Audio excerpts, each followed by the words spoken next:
بسم الله الرحمن الرحیم. داکتر بابری باز هم حاضر است که در سلسله کیس پریزنتیشن ها کیس نمبر 897 که عبارت است Dissecting Aneurysm در یک مریض مارفان سندروم می باشه خدمت مسلکان عزیز خود در داخل افغانستان از طریق وبسایت، فیسبوک و یوتیوب دکتران برای افغانستان تقدیم می نمایم. امیدوار هستم که این کیس عاجل مورد استفادهشان قرار گیرد.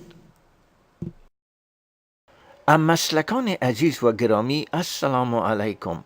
مطالب تدریسی که در این سایت دکتران برای افغانستان خدمت شما تقدیم می گردد از منابع معتبر جهانی گرفته شده و ما از ایشان اظهار امتنان و تشکر می کنیم. اهداف تیم دکتران برای افغانستان عبارت از بلند بردن سویه تعلیمی، تشویق و آشنایی دکتران جوان در داخل افغانستان به استانداردهای جهانی می باشد. از شما توقع داریم که در تکثیر این مطالب در داخل افغانستان با ما همکاری نموده و اجر عظیم را از درگاه خداوند بزرگ کمایی نمایید. ریشه و سبب مراجعه مریض بر ما حکایه میکنه که یک جوان 35 ساله می باشه که سابقه هایپرتنشن و ایفب می داشته باشه. مریض نزد شما به امرجنسی روم میارن همراه با سینکوپال اپیزود. قرار حکایه مریض از مدت چندین هفته از خستگی های عمومی شاکی می باشه.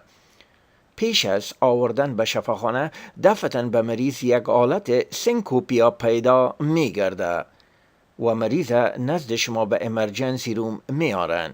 مریض از کدام اعراض و علائم دیگر شاکی نمی باشه. نقطه نظر سوشیال هیستوری، سرجیکال هیستوری، الرژی کدام نقطه مثبت نزد مریض دیده نمیشه. ادویه که مریض در خانه استفاده میکنه از نورواسک 10 میلی گرم روزانه برای فشار خون می باشه. نقطه نظر فیزیکال اگزامینیشن و وایتال ساین، یک شخص جوان لاغر قد بلند در مایلد دیسترس قرار می داشته باشه. وایتال ساین فشار خون مریض 161 بر 108 بلند، رستینگ تاکیکاردیا و رستینگ تاکیپنیا هم می داشته باشه. بی ام آی مریض 17 یعنی پایین اندر نوتریشن می باشه. نقاط مثبت در فیزیکال اگزامینیشن در معاینات قلبی نزد مریض، حرکات قلبی مریض ایرگولار می باشه. در غیر از معاینات فیزیکی در نزد مریض انریمارکبل می باشه. تست اکسری مریض کیفو اسکلیوسیس و همچنان اپر میدیستینوم وایدنینگ نشان میده. همچنان کلسیفای سپات و یا نادول در لفت اپر زون هم دیده میشه. معاینات لابراتوری انیمیا یعنی هموگلوبین مریض 11.7، هماتوکریت 35.6 پایین، ترومبوسایتوپینیا پلیتلیت کاونت مریض 123,000 پایین می باشه.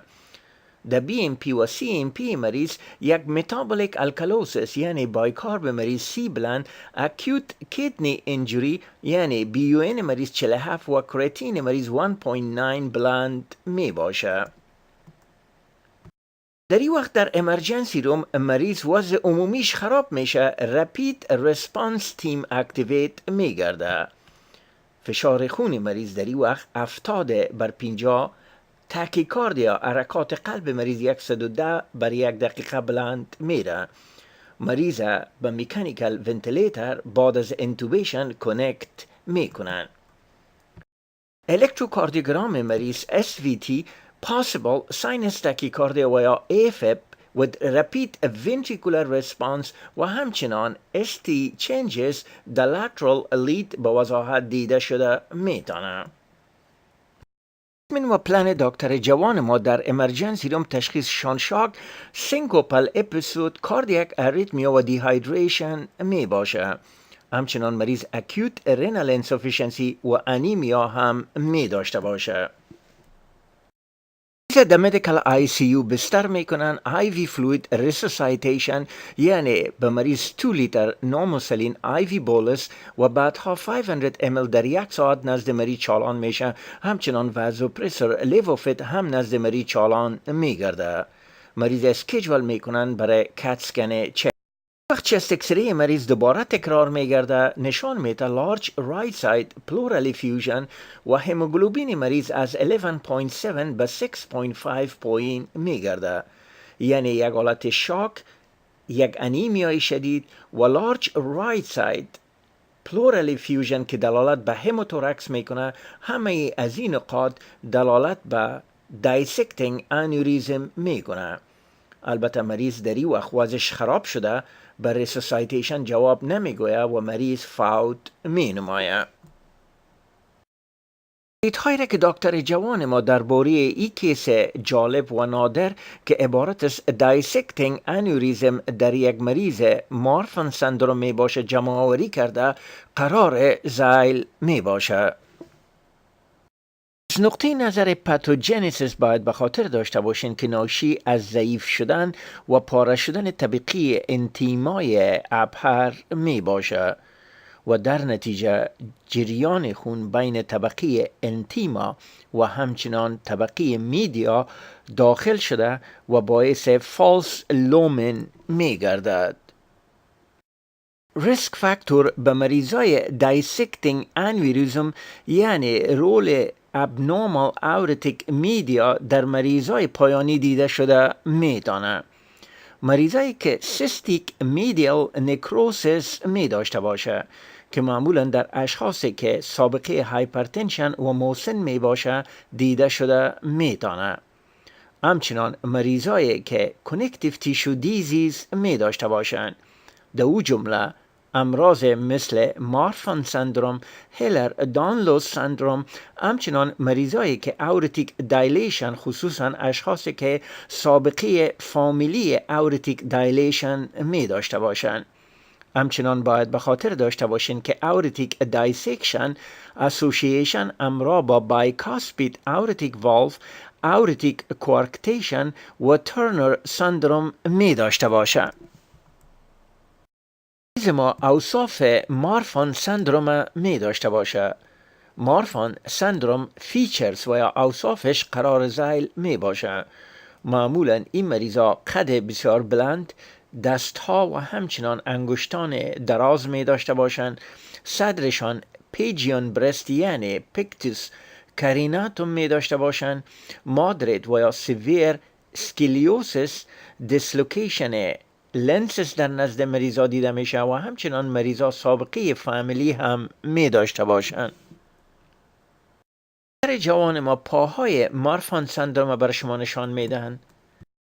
جلد و مفاصل از این مریضا فوق العاده ریلکس یعنی شل و هایپر اکستنشن در نزد مریضا دیده شده میدانه. البته اینجا دست یک مریض مارفان سندروم بر شما نشان میدهند. تشخیص مریضای مارفان سندروم هیستری و فیزیکال اگزامینیشن، همچنان فامیلی هیستری، تغییرات الکتروکاردیوگرام و همچنان آی اگزامینیشن فوق العاده مهم می باشه. البته تشخیص مقدم و تداوی از این مریضا ایجاب میکنه که این نقاط باید مراعات گردد. کلاسیفیکیشن دایسکتینگ انوریزم که یکی عبارت از دیبیکی و دیگه عبارت از استنفورد کلاسیفیکیشن می باشه. استنفورد کلاسیفیکیشن فوق العاده آسان بوده. تایپ A وقتی گفته میشه که ascending aorta معوف باشه. تایپ B وقتی گفته میشه که descending aorta معوف باشه. چنان از نقطه نظر موقعیت دایسکتینگ انوریزم، ascending دایسکشن که 65 تا 75% واقعات تشکیل میده، معمولا پاره شدگی انتیما معمولا چند سانتیمتر از اورتیک والو فاصله می داشته باشه. البته 50% از این واقعات پاره شدگی و یا دایسکشن up to و یا اکستنشنش تا بایفرکیشن الیاک می رسه. descending dissection معمولاً 25 تا 35% واقعات تشکیل میده. معمولاً پارگی و یا false channel شروعش distal to left subclavian می باشه. جمله اختلاطات dissecting aneurysm میتونه که اگر تمام طبقات اورتا معوف گرده باعث هموپریکاردیوم یعنی پریکاردیال تمپونات، هموتورکس و میدیستینال هماتوما گردد. همچنان در اسندینگ اورتا 50% واقعات باعث اکیوت اورتیک ریگارجیتیشن میشه. همچنان در جمله میکانیکال کامپلیکیشنش کانجستیو هارت فیلر هم شامل می باشه. قسمت اختلاطات دایسکتینگ انوریزم میتونه باعث رپچر دیوار ابهر گردیده که در نتیجه باعث مرگ آنی در نزد ازی مریضان میگردد. همچنان منشی شرايینی که از ابهر نشأت میکنه هم میتونه معوف گرده و باعث سکته های دماغی، سکته های قلبی، پراپلیجیا، رنال فیلر و اسکیمیای اعشای داخلی میگردد. در این کارتون به صورت خلاصه بر شما نشان میده دایسکتینگ انوریزم که میتونه باعث برهم خوردن شرايین کرونری، شرايین دماغی و بالاخره شرايین اعشای داخلی و گرده ها گردد. نظر اپیدمیولوژی انسیدنس دایسکتینگ انوریزم در امریکا 5 تا 10,000 کیس در یک سال راپور داده شده می باشه. 2 تا 5 بار بیشتر در خانم ها، اسندینگ دایسکشن بیشتر در سنین 50 تا 55 سالگی، دسندینگ دایسکشن در اشخاص 60 تا 70 سالگی دیده میشه. خانمای حاملگی و مارفان سندروم در سنین کمتر از 40 سالگی همچنان میتونن دایسکتینگ انوریزم داشته باشند. تشخیص مریضای دایسکتینگ انوریزم 3 عنصر عمده باید به خاطرتان باشه. معمولا این مریضا همراه با درد فوق‌العاده شدید آنی که حتی وقت درد هم بر شما مریض دقیقاً بیان میکنه. دردها میتونه در قدام و یا خلف صدر باشه. مریضا در یک حالت بیقراری قرار می داشته باشند. همچنان در نزد ازی مریضا سابقه کنکتیو تیشو دیزیز و هایپرتنشن هم دیده شده میتونه.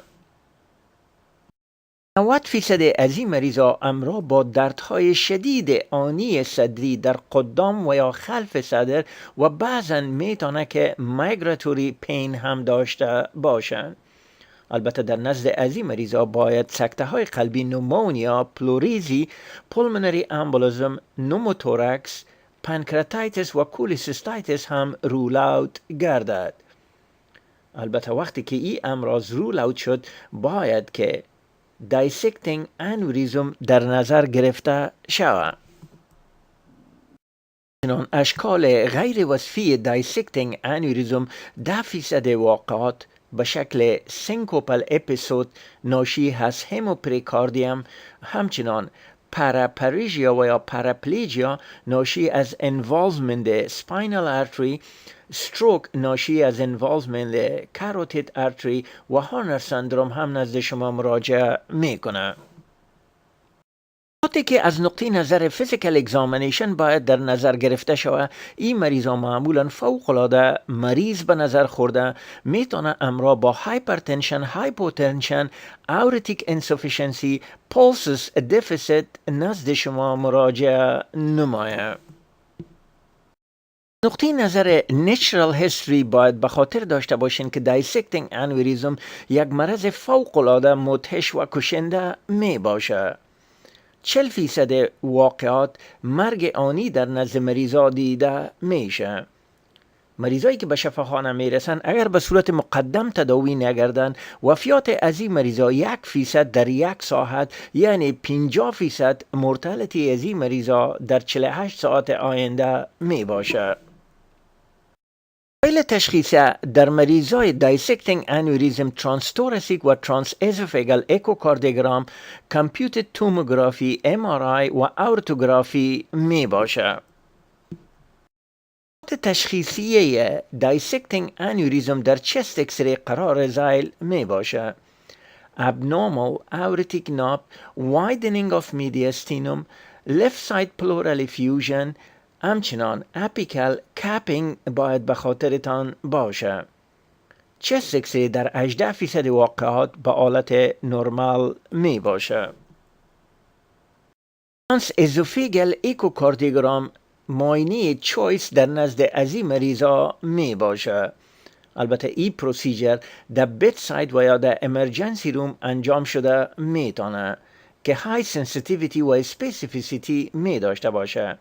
نه تنها در تشخیص دایسکتینگ انوریزم، همچنان برای شما اورتیک ریگارجیتیشن، پریکاردیال افیوژن، معاف شدن کرونری و لفت ونتریکولار فانکشن هم برای شما نشان میده. در این کارتون برای شما ترانس ازوفیگل ایکوکاردیوگرام پروبش نشان میده که به بسیار نزدیکی اورتا موقعیت می داشته باشه. کامپیوتر توموگرافی هم در تشخیص مریضای دایسکتینگ انوریزم کمک میکنه. 88 تا 100% اکوریسی می داشته باشه. البته معلوماتی که توسط کامپیوتر توموگرافی برای شما ارائه میگرده لیمیتد می باشه. معمولا برای فالوآپ از این مریضا استفاده میگردد. برای در تشخیص مریضای دایسکتینگ انوریزم سنسیتیویتی و اسپسیفیسیتی بلند داشته، بیشتر از 90% اکوریسی می داشته باشه، تست نان انویزیو می باشه و رادیو کانتراست انجکشن در این تست ضرور نمی باشه. اما باید به خاطر داشته باشین که یک تست فوق العاده قیمتی بوده و باید که مریض به یونیت MRI انتقال داده شوه. یعنی بیت ساید ای تست انجام شده نمیتونه. فوتوگرافی هم یک تست فوق العاده مؤثر در تشخیص مریضای دایسکتینگ انوریزم می باشه. برای شما انتیمال فلپ، ترو و فالس لومینه و همچنان شعبات شریانی که معوف میشه او را هم تشخیص می نمایه. اکوریسیش در حدود بالاتر از 90%، فالس نگاتیو در حدود 5 تا 10% می داشته باشه. البته پروسیجر از خود ریسک داشته و همچنان تایم کنسیومینگ می باشه. وی دایسکتینگ انوریزم مربوط به تایپ اورتیک دایسکشن می باشه. در descending aorta dissection معمولا ایجاب تداوی داخله و ascending dissection ایجاب تداوی جراحی را به صورت عاجل می نماید. تداوی داخلی مریضای دایسکتینگ اورتیک انوریزم کنترل فشار خون یعنی سیستالیک بلاد پرشر در حدود 90 mm of mercury و هارت ریت در نزد مریضا در حدود 60 بیت پر منیت کنترل می نماییم. یعنی ولاسیتی جریان خون باید کنترل گردد. البته میتونین از بیتا بلاکر پلس نایتروپروکساید استفاده نمایین. همچنان در نزد ازی مریضا هر چیز زودتر باید سرجیکال کانسلتیشن گرفته شود. تیم دکتران برای افغانستان افتخار دارند که در پهلوی شریک ساختن موضوعات تعلیمی جدید با نسل جوان در وطن، بایوگرافی پیشگامان طبابت در افغانستان را به معرفی میگیرند. ما از فامیل ها و نزدیکان این قهرمانان اصیل افغان خواهشمندیم که سوانح قطاران این بزرگان را با ما شریک سازند تا نسل های بعدی از این افتخارات آگاه گردند.